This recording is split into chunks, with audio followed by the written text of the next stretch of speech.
Hey everybody, it's Brian. Before I did this Seahawks stuff full time, I worked as a manager and senior leader. So I know how lonely it can be to try to find someone you trust to talk through people issues, org issues, process issues as you try to lead an organization. Ryan Cleveland of RyanCleveland.com is someone I trust to have those conversations with. He specializes in working with CEOs and business owners, and you can get a complimentary free discovery session to see if it's a good fit for you. Just go to RyanCleveland.com to sign up and start now.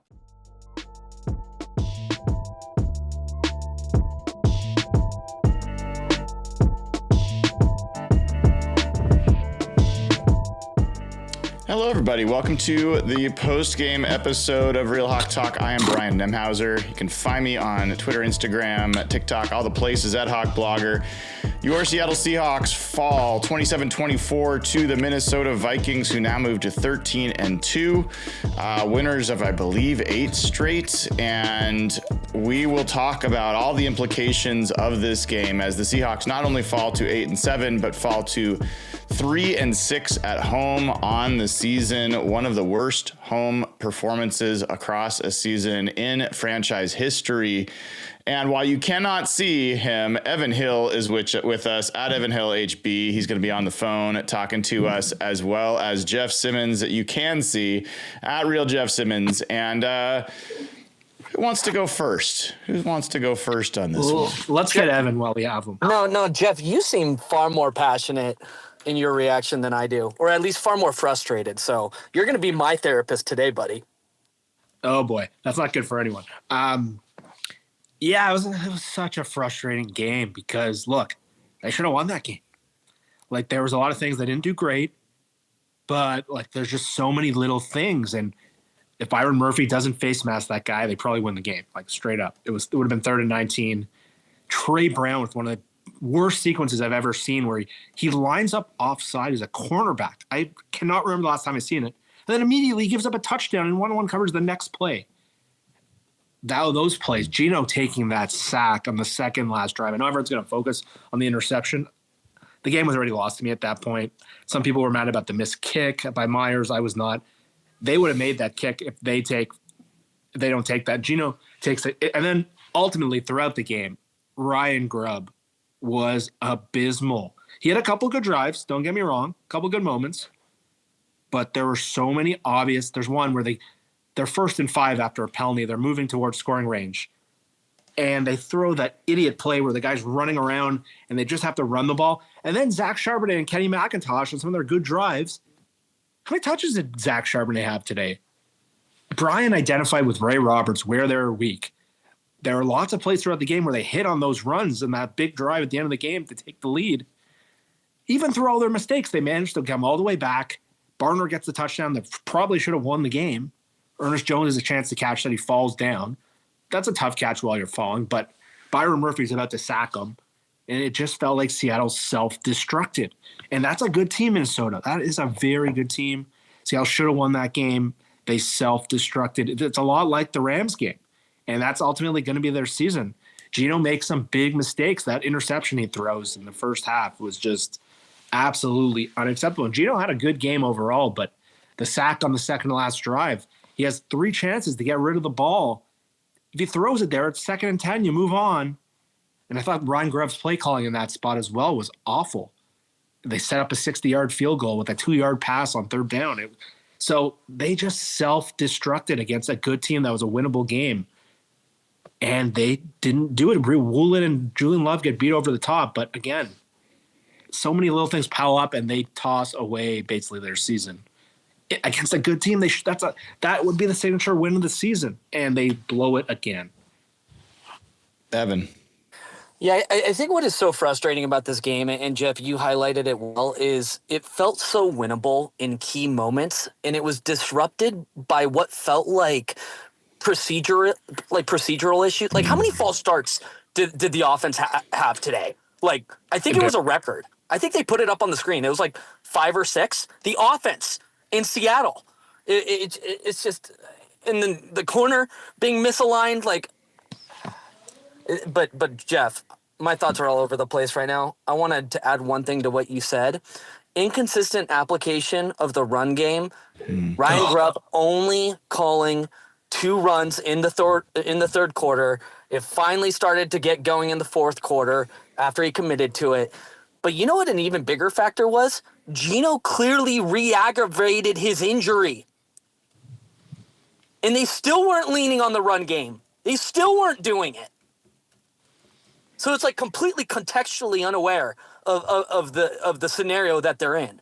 So what's frustrating about this loss, guys, for me is like they clearly don't control their destiny anymore. They need the Rams to drop next week to the Cardinals, and they need to beat LA, in week 18 if they have a shot at making the playoffs. That's probably not even a worthwhile conversation anymore. This team is too undisciplined. They've been outcoached in too many scenarios. They can't put it together all in one game defensively, offensively. The Ryan Grubb struggles across the board. DK Metcalf, by the way, he's going to get some praise today. I don't think he deserves it. There's a good argument he's responsible for 2 interceptions today, or what should have been 2 interceptions, frankly. I hate the body language from him on that final drive or on that final play of just what felt like quitting on the route. I don't give a fuck if that's irrational. I didn't like it. And Geno, and by the way, Jeff, you said Geno had a good game today. I don't know if I buy that, man. Yeah, he threw 3 touchdowns, but like the defense also dropped what should have been like 2 or 3 more interceptions as well. So yeah, I don't know if I qualify that as a good game, but it's just frustrating. It's really frustrating. They had so many opportunities to win this game. It would have been the premier win of the season. It just fucking sucks. So that's my irrational rambling for you, Brian. Well, your irrational rambling is always welcome here. And just to clarify for folks, I believe that the way things stand right now is that if the Rams beat the Cardinals, then the Seahawks season is done. Yes, I think that's correct. That's my understanding of the situation. I haven't double checked all that, but that's what I believe is the case. And I think that there's plenty of criticism to go around. There's probably plenty of credit to go around, depending on how you wanted to allocate it.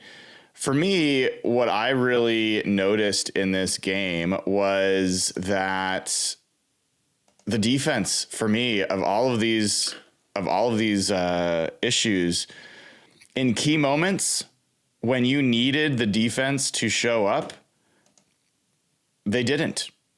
And I think that for me, ultimately, that was the story of this game. When you needed the best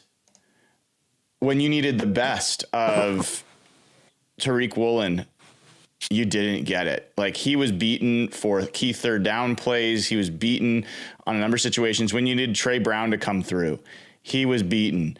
When you needed the defense honestly, guys, if you had told me before this game that the offense would put up 24 points unassisted without any defensive turnovers or short fields, I would have said, man, that is a lot more points than I think you would have reasonably expected from this offense against that defense from the Vikings. And the Seahawks defense should be able to make that a win. And ultimately they didn't. So yes, do I think that the Seahawks offense had turnovers, and did the Seahawks offense leave points on the field? Absolutely. And we'll talk about that, because I agree with a lot of what you guys are saying about some of the play calling. But I look at this and say, opening drive touchdown. I look at this and say, Reek Woolen giving up number of plays to Justin Jefferson in key moments. I look at this when they took the lead and the defense couldn't hold it. They could not hold the lead, immediately give it up on a drive all the way down the field. I think what I walk away from with this game is I don't feel like, man, you really blew a chance to have a signature win. I think it was just final confirmation of the fact that this team isn't interesting yet. Like, it's just not there. All these things that we're talking about, the penalties, the play calling, the lack of, coming through, when your best players are beaten by the other team's best players in key moments. what I come away with is that Seahawks just aren't good enough yet. And that's a tough, bitter pill to swallow, but that's kind of where I left today with. And I don't think that's off base, but the problem with that is the reason they weren't good enough is because they self-destructed. It wasn't – if Trey Brown doesn't give up 4 points, the whole game is totally different. If Byron Murphy sacks them to win the game and the defense stands up or Ernest Jones catches the ball right in his hands, a lot of things you said aren't really in place. So I think ultimately you're right. I think big picture, and I think Dana just said the same thing in our chat, like, does it really matter if they win the division? Like, they're not good enough. I think that's totally fair. But I think where me and Evan are so frustrated is the reason today why they weren't good enough in the big spots was they imploded. They took dumb penalties and they were undisciplined, and Woolen and Love get beat over the top. There's just too many times where the pass rush isn't showing up. But if, again, Justin Jefferson beats Trey Brown, but they stopped them on 3rd down. The guy lines up offside. I've never seen, and it's been, again, the Rams game was the same way, right? That's how they lost the Rams game. Same kind of story. But here's the thing, Jeff, is like people will say, oh man, like those NFC North teams, they're like so well coached and attention to detail. I kind of call bullshit on that because yes, that's true. Do you think that like coaching is the reason Trey Brown lined up offsides? No. Like that is, I've watched football for a long time. I've watched a lot of football games. I have never until today seen a cornerback offsides call ever. Exactly. And it was legit. And so when Mike McDonald talks about these lapses in focus that seem to be happening specifically at cornerback, those are killer. And those are players, and those are decisions that players are making. And look, Riq Woolen doesn't play on the first series. I don't know how much that had to do with them going down and getting that touchdown so easily. I don't think it had much to do with it, quite honestly. No. But I was okay with it. I was okay with that. I was okay if he didn't play at all today. Yeah. If that's what Coach McDonald thought was necessary, because these kinds of mistakes that are getting made, you're not just going to correct them by yelling at guys, or I wouldn't even raise your voice. I'd be like, you're not on the field. Yeah. Like that's how you handle it. And if you want to prove it, you got to prove it to us to get back out there. And so, yeah, I think my other reaction to this game, Jeff, and I'm a Geno Smith fan. So take this for what it's worth there. Going through this home season and hearing the fans around me, watching them, knowing how many people already, like especially casual fans, are already pretty down on Geno Smith and don't believe in him. Yeah. It's going to be a really tough sell to sign him. I think it almost, that's what I'm, from a business perspective, not from a football perspective, from a business perspective, I think it would be a real hard sell to this casual fan base, the casual side of this fan base, to extend Geno Smith. I think they're pretty out on him. Yeah, it's kind of what I've been saying all year.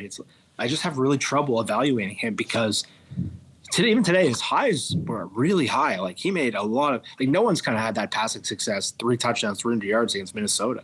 No one really has done that this year. But the low moments and the lows, and the frequency we're seeing these lows are as bad as any play we can see from a quarterback. And like taking that sack at a field goal range on 1st down and the interception he throws on the run. Russell Wilson made the same interception yesterday, essentially. That was a pick 6. But if it was just one of them, but Geno's been doing this, some of these interceptions, and really like the lack of situational awareness. There was times I think Evan said where there was just multiple plays. There was that 3rd and 1 before the fake punt where they tried to throw the ball to Noah Fant, which was a perplexing play call in general. And Geno wasn't even close. I know he was off one leg at that point, but just the amount of situational mistakes and the amount of times they're taking pre-snap penalties. You're right. It's a hard sell. And like a lot of my buddies are Vikings fans in Toronto for whatever reason. And so they don't see Geno every week. They don't look at it like Griff does or some of these guys or Ben Solak who are so high on Geno. And they think Geno stinks, and they think he's fine. They think the Seahawks ask him to do too much, and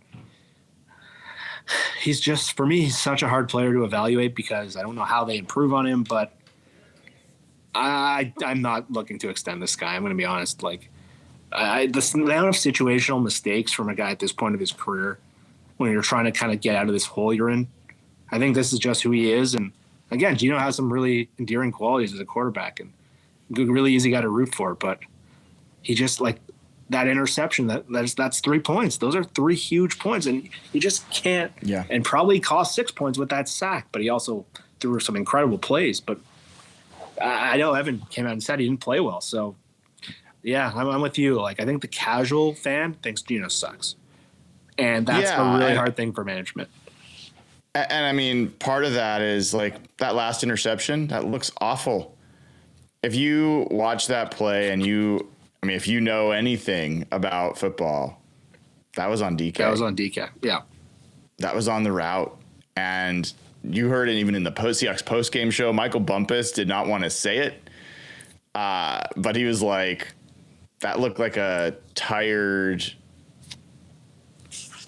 I don't think he said lazy, but that was essentially the insinuation route. And Dan Orlovsky, I think, just came out with video breaking down the exact same thing, coming to the exact same conclusion. No casual fan is going to say, oh, that's on DK Metcalf. They're going to say DK Metcalf is the Greek god, and we love DK Metcalf. And I'm not sure that they're even wrong. Like, they're wrong about whose fault the interception was, because Geno ultimately throws that. He trusts his receiver, and he was wrong to do that. But when they've needed him this year, he has brought them back. He has had a number of game-winning touchdowns. But he's like, I mean, literally, Jeff, all season, if they get a short yardage situation or they get in the red zone, every Seahawks fan's like, oh, we're screwed. Yeah. I've never seen a season where if you have 3rd and 1 or you're inside the 5-yard line, that every fan is like, oh, we're in trouble. That's where we are this year. When Barner scored that touchdown, we were 1st and goal from the 3. I was cringing in my seat on TV. I couldn't watch it. And then they got stuffed on 1st and 2nd down, and I'm like, yep. Ugh. So at least they ran it. I mean, that was my God, idiotic. Ryan Grubb has to go. Like that's not crystal clear at this point. My God, his inability to mix the run in at basic levels is so infuriating. But yeah, like every time we get down in the red zone, I feel no confidence. That is so alarming. No. I think you tweeted that out during the game. Like, well, and to the point, like, so just one quick thought on the Geno thing, and we'll keep going through this. That first interception, it wasn't the throw that was the issue. It was that he took too long, and this is what he's had in the red zone before. He tries to extend plays. He takes half a second too long before he decides to plant and throw the ball away. And so he gets hit on that throw. It doesn't go where he wants to, and it gets picked. So it's not that it was that's a terrible throw. It looks like a terrible throw. It's a bad decision. Yes. It's bad judgment about how quickly to like leave no chance there that you are going to get hit. Like throw it before the guys get close to you. The same way you slide a yard or two before a guy hits you. Like same situation. And at the same time, I was screaming before that play. I was like, run the ball. You've got, like, yes, they've got guys in the box. You have to run the ball here. And they don't. And so it is this combinatorial compounding effect of Ryan Grubb not being consistent he's being consistent. He's not committed at all to the run. And then you've got Geno Smith, who is very hesitant to give up on a play. And it makes for a really bad combination. It's why they're so skittish. And look, if on 1st and 5, when they run that ridiculous play, oh God, if they had run a pass play and it works, then you know what? Ryan Grubb gets to live another day. Ryan Grubb gets to tell us, look, you guys don't know what you're doing. 1st and 5 in that moment, in that field position, is a very advantageous passing down, and we're going to take advantage of it. Cool. But then you got to come through. And too often this year, he's not. So you can't abandon the run and not fool people with the pass. That is a terrible combination. There was just so many times where it was so obvious, like the 1st and 5, sure, but they ran that orbit thing and they ended up losing about 4 yards on the play. They basically give back the penalty. 6 yards. Yeah, 6 yards. They give back the penalty. And like, there's just so many moments where they're in light boxes or they're not doing runs and they're moving the ball. Last week, there were a bunch of moments too where they're starting to come back and there's obvious run situations. And again, you look at Charbonnet, he picks up that key 3rd and 10. He looked quick today, man. Like, he looked fast. He looked quicker than I saw him. Like, it's crazy. I think you texted us this. It's crazy. I mean, here demanding Charbonnet gets the ball, but I like how he looked, man. I think the way they've been and it was a day where pass pro was pretty good. And if they could marry the run and the pass, this is so close to being a good offense, but it feels so scattered. And it's like, it's so frustrating because JSN, again, like he drops one that he probably definitely should have gotten, but there's 2 plays, could have been PI. Like he looks like a game-breaking player. Like my buddies who are Vikings fans were like, holy shit, this 11 is incredible. They're texting me that all game. Like, when you watch Walker get into space, they take a stupid penalty from Pharaoh Brown where Pharaoh Brown gets his hands up. It had nothing to do with the play. The guy was that gone. was killer. That was killer. Like, it was a big run. And it wasn't even involved in the play. No, he was already gone. The crease was big. But I think the thing that just beat me up is their second last touchdown drive where they just move the ball at will down the field. And the run game gets them all the big chunks early. Mm-hmm. And then they start mixing in the pass, and you see how much flow and how smooth the offense looks. And then they get away from it again. And it's like, Well, let's talk about some of the other plays in this game that stick in my mind. Or moments in this game. You talk about Zach Charbonnet. Compare the difference between when Zach Charbonnet gets that 3rd down dump off and what he does with it and the direction he goes with it. And Kenneth Walker earlier in the game, exactly, when they dump it down to him on 2nd down. This is before the interception, right? Yeah. Like, isn't this immediately preceding the interception? And Kenneth Walker has miles in front of him. Just run straight ahead, dude. And you've got a 1st down almost for sure. If anything, you'll be just barely short. He chooses to try to beat the defender that's nearest to him in the direction of the defender. He doesn't even run away from him. And ends up well short of the 1st down. Like, that play might have actually cost this team the game. Oh, yeah. Like, I could make the case that the sequence, the chain reaction of that decision from Kenneth Walker cost this team 7 points. So, I hated that play. Like, Charbonnet, for me, was so decisive in this game. Kenny McIntosh was decisive in this game. Good. Kenneth Walker was fine. I'm not anti Kenneth Walker, but someone's got to get in his ear about, dude, you got to just take the yards, man. And there was another play in this game, thanks to Ray Roberts, where he's shown us on Big Ray's Rewind, when you've got a play where all the linemen are blocking down and all their leverage is going in one direction and they're sealing in one direction, and you cut against that, and you give up all the leverage that those linemen have created. Basically, you're cutting to the defender's side of the blocker. So the defenders don't have to deal with the blocker. They just come off the block and tackle you. He did it again today. Yep. You can't do that. So it was frustrating in that regard. The other play that I was going to bring up was, not the play. The other situation was Kenneth Walker gets 11 yards on a 1st down carry. It was a beautiful run. Ryan Grubb does not call a running play to a running back for 3 series. Yep. 2.5 series, I think it was. This wasn't even like, they were getting 2 or 3 yards, so stick with it. They were getting chunk yards, dude. I'm just dumbfounded that after coming out of last game, what the talking point was in that second half when Howell was in what the coach said, what like basically any criticism of the OC was, and he goes back and does the same thing again. And it's like coming out of that Arizona game, and you saw, I said it again, and you saw today, there's something called complementary football. It's when the offense and the defense marries together. And what happened in Arizona, they look like a dominant team. And today, there's times where it's close, but when you're just giving up, you have a good possession on defense, and you come out and throw the ball 3 times, and the series is over, and they got to go back on the field. Like the Seahawks defense held a lot of the second half, but like we learned so much in that Arizona game. And I thought that was like the click where everything kind of clicked. And they're so bad at this, and Grubb is so one-dimensional as a play caller. And again, it's so frustrating because if they were just an awful run game like they were at points really before that Jets game where things started to click, like I get it to an extent.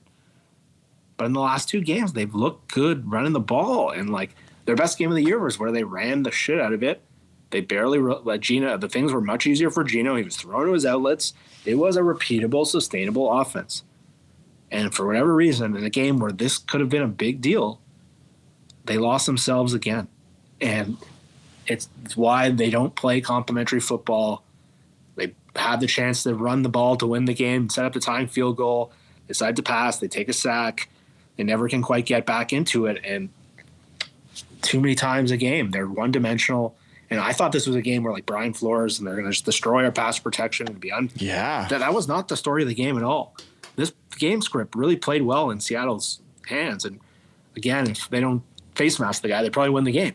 But the offense was just so frustrating. It's just so up and down. There just aren't a lot of teams that look like this where it's so obvious what they can do.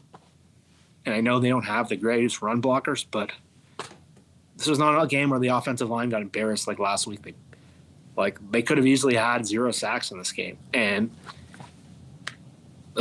I'm just done with Ryan Grubb. Like I saw, I think it's Isaac Kimes. I think me and his brother. I think he was tweeting out some good stuff. Just take away from that game. It's just we can't keep forward with this guy.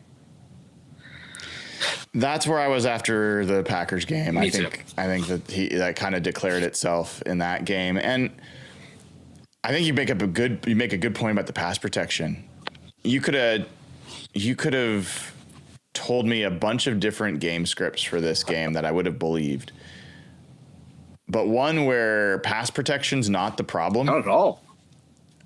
Was not one of the things I thought was realistic. Between Gino being less mobile than you would expect and than you want to be with him being hobbled, and then the Vikings having a much better pass rush and much better options than the Packers or the Cardinals, who've both given the Seahawks trouble in pass rush.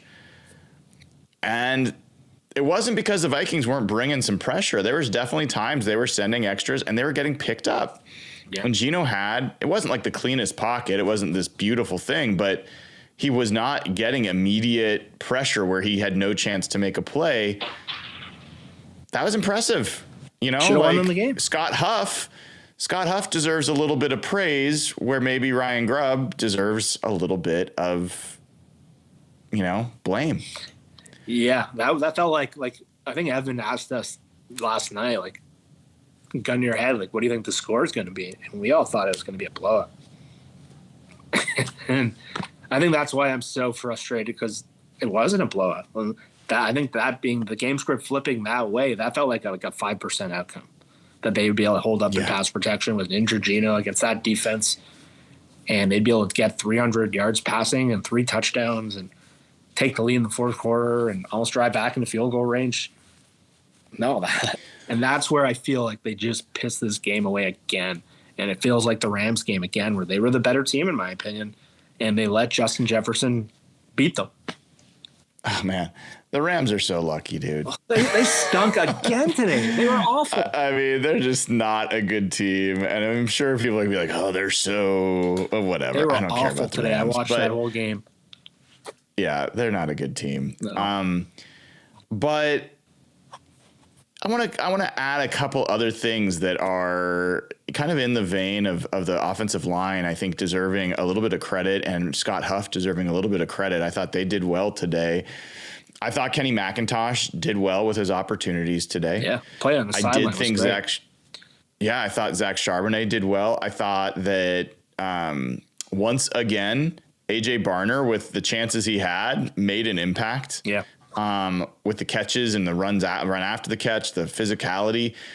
Pharaoh Brown had a terrible penalty, but that catch, I did not know he had that in his game. So congratulations early on for Pharaoh Brown making a pretty tough catch in the rain. DK Metcalf, early in the game, in the first half, he had 2 contested catches. Yeah. Like, those weren't easy catches. Like, if we could get more of that from him, my God, like, yeah, it's a difference. He got out muscled in, what would have been another interception later on a fade route that he got. Gilmore totally owned right him. Sideline. Yeah. Yep. And then on slant, like, the whole reason you run a slant to a guy DK Metcalf's size is his body. He should be able to hold people off. He never seems to hold people off. No, he got crushed on that road. But then Noah Fant. Yeah, it's some good also spots. had some nice moments today, carried some tacklers. I liked what I saw from Noah Fant. And then I would throw in there, like, the rush defense steadied itself. It started off poorly again, but they ended up giving up, 81 yards on 24 carries, 3.4 yards per carry. And it felt like it became something that they could count on. And that was nice to see. So there were some aspects. I thought Jaron Reed had a really nice game. He was awesome today. Really nice game. I thought Kobe Bryant had a fantastic run support play up at the line of scrimmage. He just flew to the line. Nice play. Boye Mafe had a nice, important sack today. So, yeah, there was a lot of things that were not good. But there were some encouraging individual aspects of this game. And I think overall, for me, the defense not taking the ball away, there was a number of times the defense could not get pressure on Sam Darnold, despite the fact that offensive line is not that good. Yeah. Personally, I feel like the offense outperformed my expectations, even with all the criticisms we've have, and the defense underperformed my expectations, given all the things. That's where I end up in this game. Yeah. It's just so frustrating because they should have closed that game out. But it's just the little things matter in football, and the little things bit them today. Like, I thought Reek got beat on so many big spots. There's a couple out routes on 4th down. There's other things. The Trey Brown plays just awful. Julian Love not helping over the top in cover 2. Ernest Jones, I don't know if I'm going to crush him too much for dropping that ball, but, like, man, you're right. That was pretty hard. It's a hard catch. He's falling down and he trips. It's just, again, outside of Leonard Williams and Jaron Reed, not enough greatness today. Not enough greatness. We've probably gone long enough that we can say this. The reffing in this game? Shit. I mean, how is that not DPI on JSN along the sideline when the guy is, like, hanging on him, pulling him to the ground? I was like, this is an easy call. The sideline seemed to think it was an easy call, and it didn't even seem like he was thinking about throwing a flag on that. I was like, what the hell, dude? It's funny. Evan and Josh thought it wasn't, but I watched the slow motion replay they showed on the broadcast. His arm is like this. And the Vikings ESPN writer was like, I guess they thought he threw it too far out of bounds. Yeah. And there's the one in the middle of the field I thought was PI, like 50-50 chance there, but I thought that was PI. He got there early. He took his arm down. He, like, ripped his arm down. And even Mark Sanchez was like, well, I guess he had to escape his arm. That's a lot of yards they took away from him. That's probably another 60 yards for JSN that they took off the board. Yeah. They'd probably score one of those at least. And even on the touchdown play, there's not a great screenshot of Derek Hall being blatantly held. I don't know if you saw that. The left tackle blatantly holds him. And it's right after the face mask. Which play was this? The Justin Jefferson game. Oh, after the face mask? Like, you look at Cam Robinson, and he's got him, like, wrapped around by the neck. Like, yeah. I saw it in real time. And there was a couple other ones. What's the other penalty that got me really mad? Oh, the holding penalty on Leonard Williams? Yes. The second, that was huge. It should have been 2nd and 11. Leonard Williams gets called for defensive holding on a run play. Had nothing to do with the play, first of all. He wasn't holding him. It screwed up the whole sequence of the down, and I was fuming. Yeah. They got a field goal on that drive. That was very irritating. So, look, Seattle self-destructed. They didn't deserve to win based on a lot of things me and you talked about. But once again, like when the ESPN beat writer of the Vikings was like, well, that was a surprising non-call. The refs I thought had some really bad calls in this game. I'm not saying that's the reason they lost or anything. Like, we're half an hour into this before we even get to that, but I had to bring it up because it was atrocious. Some of those non-calls in this game, or some of the calls that were made. I saw. What did you think about the decision? Yeah. Sorry, go. I saw Byron Murphy say the face mask was a bullshit call. I wish he was right. I don't think he's right. I hate that play. Not by Murphy. Yeah. I just hate it where, like, the play is dead. Like, the face mask has nothing to do with anything. Like, all you have to do is just wrap him up and they're going to blow the whistle. Like, he's not going to escape Byron. Well, maybe Byron. He's got short arms. But I thought it was a totally legitimate call. And I think it did affect the play. He grabbed his head and pulled it down. No.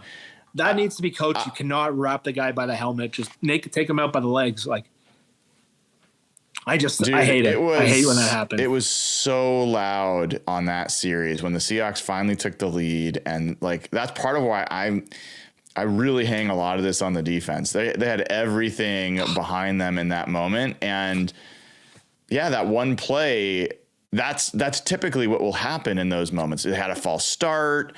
Like, they had the game. If they sack them there, it's game over. And that's the killer. Probably. That's the killer. And it's just a shame.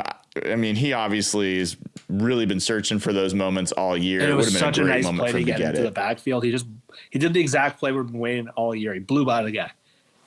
Yeah. Ugh. Yeah. What did you think about the decision to go for the 60-yard field goal? I thought it was the right move. What would you have done on 4th and 15 there? I would have kicked. Mm-hmm. I just thought 4th and 15 was such a low percentage play. I think the odds were better with the field goal. I was so distraught at that moment from the Geno sack. I couldn't think straight, but I think the odds are probably better to kick there. And Myers hit a hell of a kick. But in that weather, it's probably what about you? I mean, I was a little surprised. I don't think there was a right or wrong. I personally didn't have a strong feeling. I was just curious if you did. I have seen so many games in that stadium. That is the direction towards the Hawk's Nest where field goals go to die. Yeah. Like, I don't think I've ever seen a field goal over like 53 yards in that direction. It's just, I don't know, because it's the open end of the stadium or whatever, but they just on TV, it looked like dead on. And they're like, it's good. Oh, no, it wasn't even close. I know. It wasn't even close. I think it landed 10 yards short. But those 5 yards that Geno gave up there, man, I think he hits it if it's 55. Yeah. Maybe. I mean, would have been. I'm sure Myers amazing, would have found a way but to blow it somehow. But I want to give some credit to Sam Darnold. That was a hell of a throw on the game-winning touchdown. He had a good game. He had a really good game. He escaped a bunch of stuff. He didn't put the ball in harm's way. He was on the move.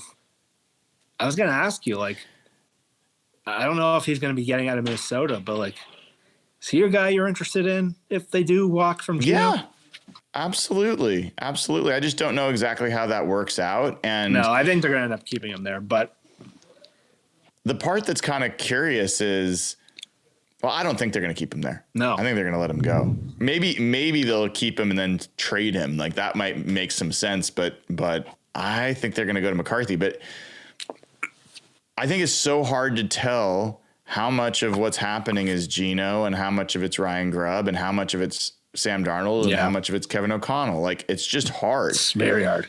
Like, when I watch Sam Darnold, he looks like a guy that is making good decisions on a regular basis. And he is the version of Geno Smith that I think Geno can be, where he's making some excellent throws that very few quarterbacks can make. And then he's not making the stupid plays. Geno this year just has not been able to do that. And if I look at it, He had that in 2022. He had a season very much like what Sam Darnold's having. Even better, actually. More like same amount of touchdowns or similar touchdowns, fewer interceptions. Yeah. It's just what I like about the Vikings. I don't know, man. It's just like the timing of their routes on so many plays. It's just like easy throw to Jefferson, easy throw to Addison, Hawkinson.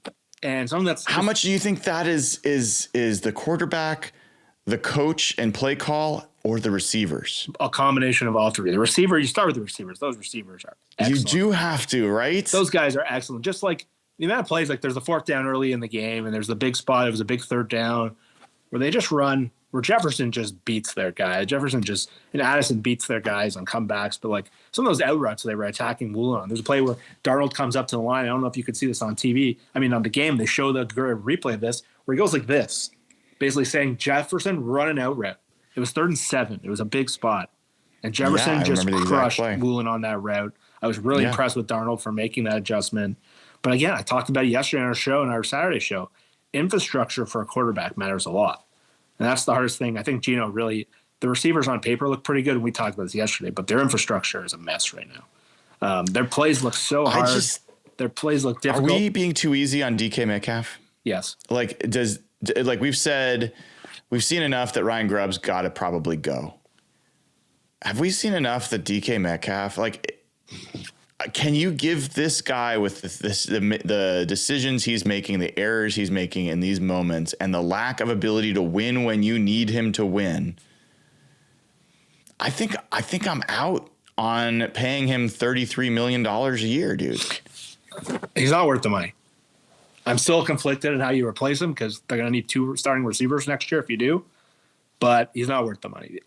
You can't. I don't think you can get better as a team putting more money into that player when situational errors between him and Gino are just an issue. They got to pay. They got to figure out what to do with quarterback. That situation coming to a head.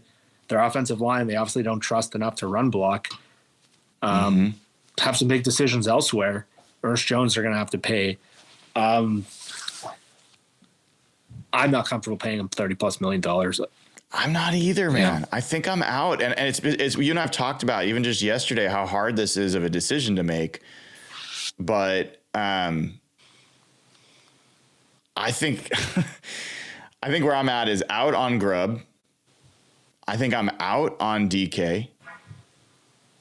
And I think you do not extend Geno Smith. I think you make Geno play his final year. I don't think you can trade Geno Smith. I don't think there's anyone that's going to give you anything for him. I think it's unlikely you're going to be able to bring someone in that's better. No. So I think you make Geno play his final year, and you got to be ready to have a solution at quarterback by 2026. I think that's where you're at. And that means wide receiver becomes a need. It does. It's just the situational, the attention to detail that matters so much in this league. It matters so much in this league. And again, we talk about Green Bay as like the example of they moved on from their highly priced receiver. They respread that money. They got a bunch of cheap receivers, a bunch of second rounders, fifth rounders. They've not slowed down and they've become a more complete offense.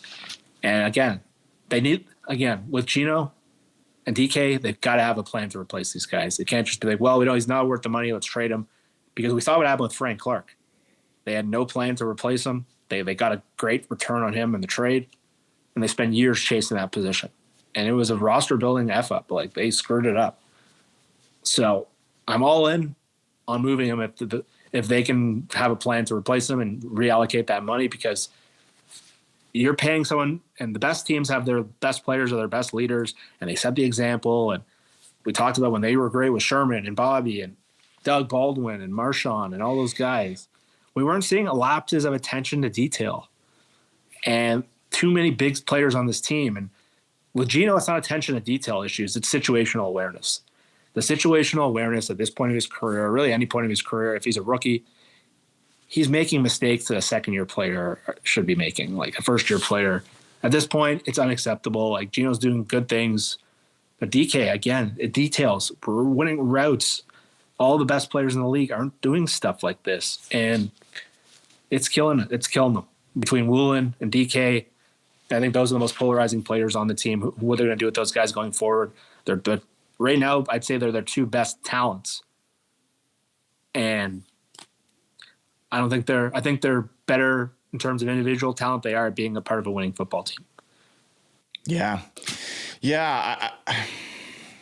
I always want to be careful, especially in these post-game moments, and we'll wrap up here in a second. But if I'm saying the quiet part out loud, yeah, I don't think DK Metcalf is part of the solution here. I don't think Riq Woolen is part of the solution here. And that's a pretty big deal. I could probably go on from there, but those two are pretty tectonic roster changes if you're going to make those. And it's not easy to find guys that can. Those are two of your best athletes, maybe your two best athletes on the entire team. Yeah. We went into this year thinking both those guys were going to be kind of supersonic, and new coaching staff, same issues. And it's not because of talent, no, and it's not because of even like production level things. You've got Riq Woolen breaking team rules before, or like something that caused him to not play in the first series. This is the biggest game of the year, a must win, and you're pulling that. And you've got DK making critical mistakes at the ends of games multiple times that contribute to your team losing, whether it's fumbles, bad routes that cause interceptions, and he's not the guy that when you really need him, he's not winning. No, Smith and Jacobs. And when you needed Riq Woolen to win today, he wasn't winning. Nope. I think that's, if I'm really thinking about the next 3 years, Jeff, I'm like, maybe it's addition by subtraction to say, get some of those types of personalities out of the room and bring in new blood. I think it's a huge risk. It's a massive I'm not saying risk. It's not. Huge risk. But I think you almost have to think about doing that. Yeah. I think the problem with where the Seahawks are is they're in that good but not good enough, barely good, even mediocre, high level. I think they're in the high level of mediocrity. I think they're the top tier of mediocrity right now. And how do you get out of that cycle? You have to take some sort of risks. You're going to have to hit on the draft, but those are two guys that are their best athletes on the team. They're their best talents. They're the guys that we're really hoping become those all-pro Pro Bowlers. Well, they don't seem like they've progressed. And they haven't regressed. You can make a case Woolen has regressed over the course of this year.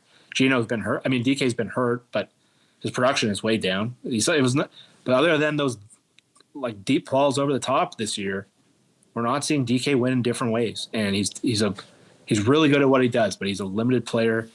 And if you pump more money, what does it say to the rest of the team? How do you solve that problem? This is a big thing for Mike Macdonald, and they're going to have to answer these questions in the offseason because if they're trying to set a program, they're trying to set a tone. You don't seem to see those guys in a lot of Harbaugh programs. Like they got rid of Deontay Johnson last week. They seem to be a big team-first mentality there. And on a lot of good teams, it's okay to have what I would call – I don't think DK's a knucklehead. I think maybe there's a case Woolen is. But it's okay to have some knuckleheads if they show up on game day. Like Lawrence Taylor used to party till 7 a.m, show up the next day, and probably the top 3 defensive player of all time, maybe the best. So you can live with that if they're knuckleheads. Michael Irvin was a crazy man, but the guy with one of the most productive players in NFL history. You can't have a knucklehead that's making detail mistakes time and time again. Those are players on losing teams. Those are not winners. Mike Macdonald, I know we talked about this earlier, it doesn't really matter because they're not that good. So games like this, I think it really illuminates some of the big decisions they're going to have to make going forward. Yeah, it's good stuff, Jeff. I mean, and just to be clear on the DK Metcalf stuff, if he was a problem in the locker room or he had other issues, like let him be even easier.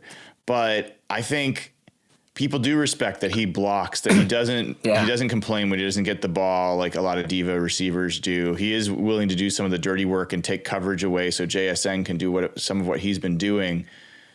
JSN went for 180 yards with DK not playing. Yeah. So let's not pretend that JSN is wholly a product of DK Metcalf taking away coverage. But the point being that DK Metcalf has done enough that it is hard to say, like, this guy's bad for your team. It's just that for you to pay that kind of money, I feel like you got to be sure that this is the guy that is going to grow into that contract. If you know from the start that he hasn't yet produced that level of performance, how often does that actually work out? Yeah, like what, 6 years into his career, all of a sudden the light bulb goes off. I think DK, he is what he is, and he's a good player. He's absolutely a good player. He's a valuable player. He's in his tier one of the better players for what he does. But when you're paying someone 30, it's all about price point. If you're paying someone $30 million, they got to be elite, in my opinion. Mm-hmm. And the worst thing you could do is pay good players elite money. You can't escape that. We talked about that with the quarterbacks yesterday. That crushes your roster building. And especially on a team that does have holes, and they do have some other outlays they have to deal with. So we don't want to, like, coming out of this game, like, I'm still just crushed that Byron Murphy thing, but DK's low on my list of issues. They pissed away that game. Trey Brown, man, really, really got me that one today. But they should have won that game. But I think if you're looking big picture, I think it's a totally fair. And really, there's some people in the fan base who's like, you guys are morons for talking about this. But I think a lot of executives are wondering, which is why that Schefter tweet came out randomly at the trade deadline. I think this is going to be a big conversation in the next couple months. Send him to Pittsburgh. Let him play with Russ. Yeah, he'd be happy about it. I think that'd be a great spot. Get a first and a third back for him. Well, if you got a first and a third, I'm running into that deal. I think that you could potentially do that and go get someone else. We got a bunch of super chats. I will say the highlight of my day was running into somebody at the last part of the game who was there with his little son, who was like, "Wait, are you Brian? I got the tickets from you guys through your registry." No way. So like 70,000 people ran into some people that got tickets through the registry. So that was cool. Troy says traveled 8,000 miles for that. Season is over, right? Well, not quite, but if the Cardinals do not beat the Rams, then yes, it is over. Jackson Knight, been a member for 8 months. Amazing. Says this game was not lost because of the run-pass split. We suck at running. 15 carries for only 3.9 yards per carry. Minnesota's weakness is pass defense. Totally fine split. I don't know if I agree about this. It's not about the split. It's about when you decide to deploy one play versus another. And I think whatever Minnesota's defense has been against the run, the Seahawks were succeeding in this game early, and they went away from it. And in fact, the last 3 games, Minnesota's given up 142.5 yards rushing per game. So they have not been as strong against the run recently. Primo says, is it me or Tariq Woolen look lost? Yeah, we talked about that. So I hear you, Primo. There's times he just looks like he's not totally dialed in. Moshi Moss says, I'm not mad, but I'm so sad. Equally as sad for all the 12s who went to home games this season. 3-6 at home. JSN will learn his 3rd offense in 3 years. Yeah, he'll be fine. Devin Hoover says DK runs lazy routes and Woolen seems to not care.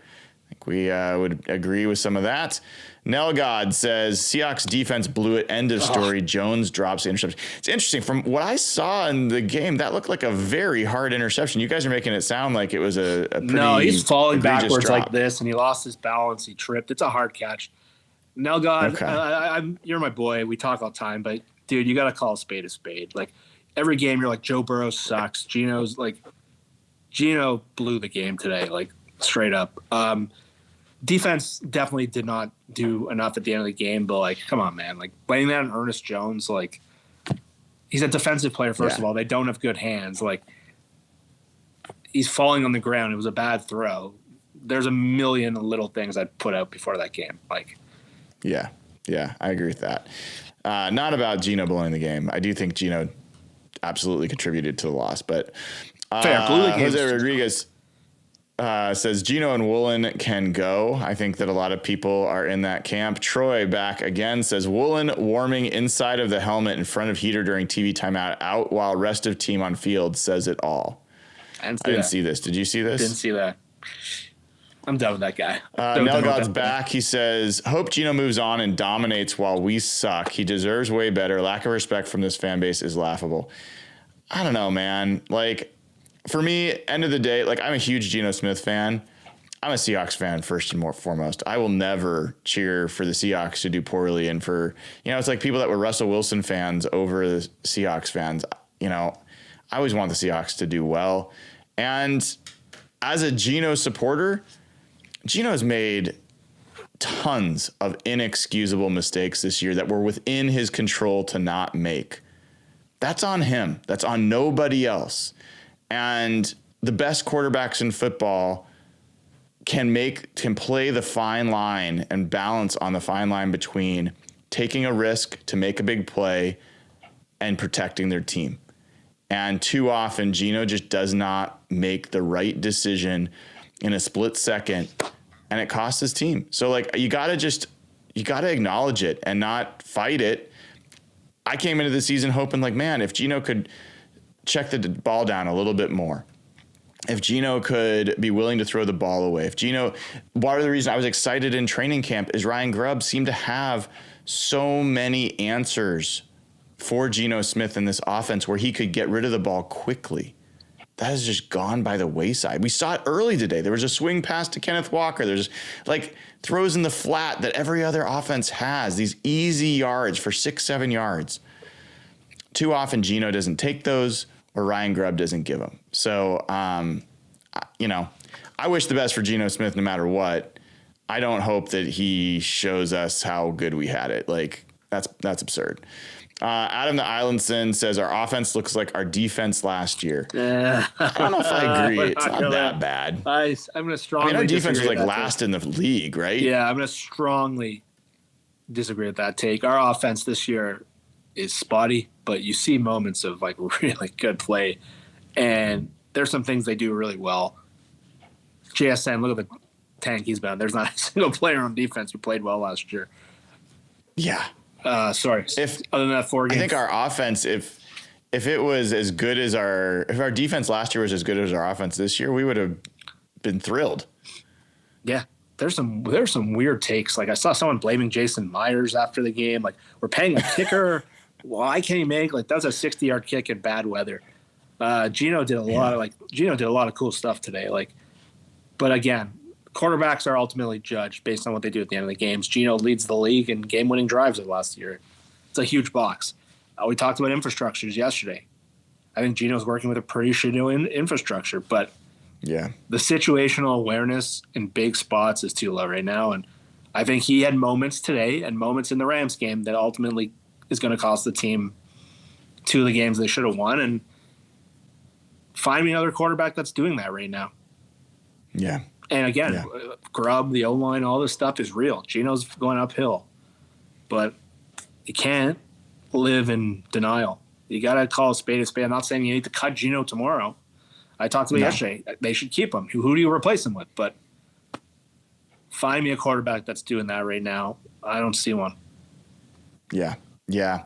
Brian Donnan says, love you guys. Y'all speak the truth. I crave these therapy sessions after frustrating games. Well, we're glad we can help in some way. I think we all would appreciate not having to have therapy sessions with a win.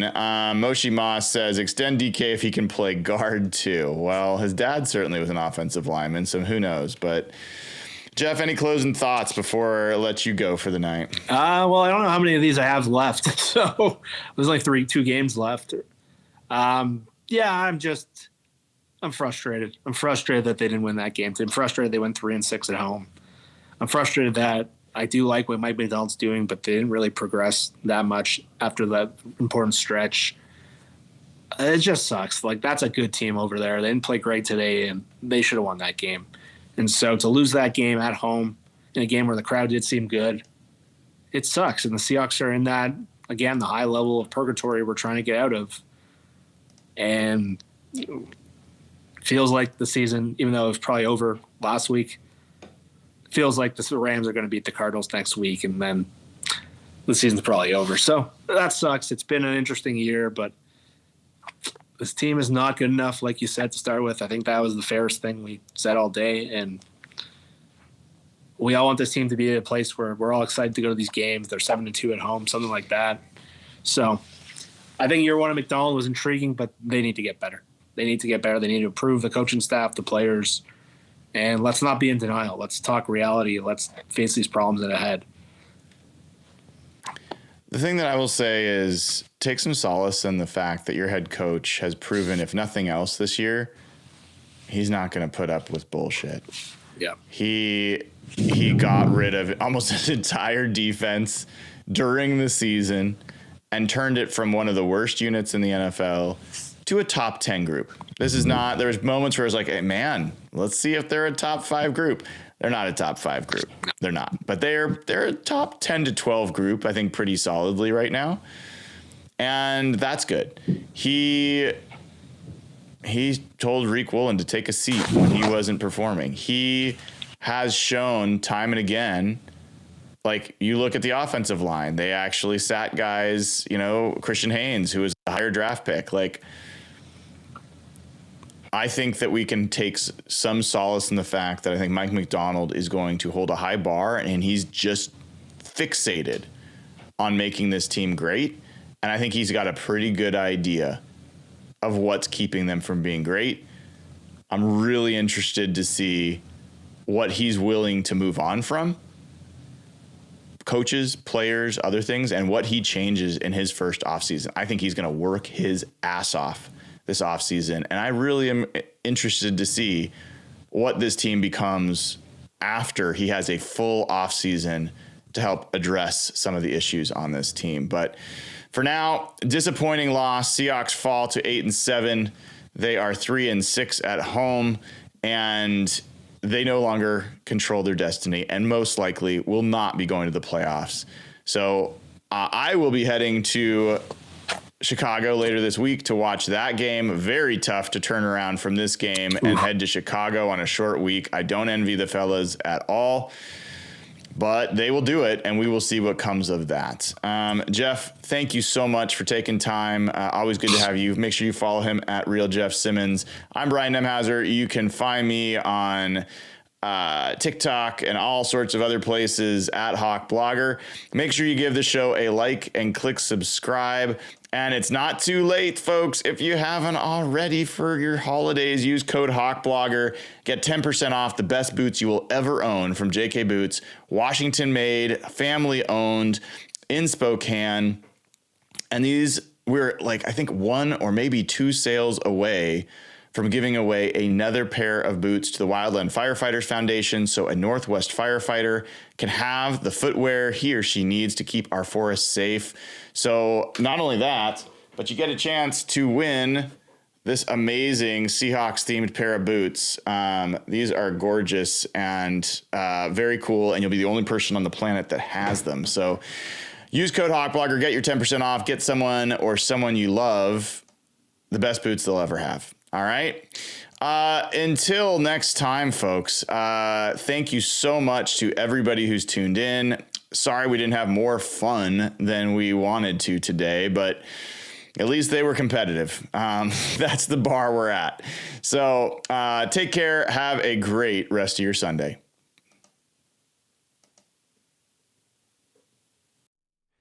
Hey, folks, this is Brian Nemhauser. Thanks for listening to the show. Hope you enjoyed it. Want you to know that Real Hawk Talk is available on all major podcast platforms. Go ahead and subscribe. Have all podcasts delivered directly to your phone after each and every show. And then go ahead and leave us a 5-star review. It helps us out, gets more people to the show. Then, if you haven't already done it, go to patreon.com/hawkblogger and subscribe for just $5 a month.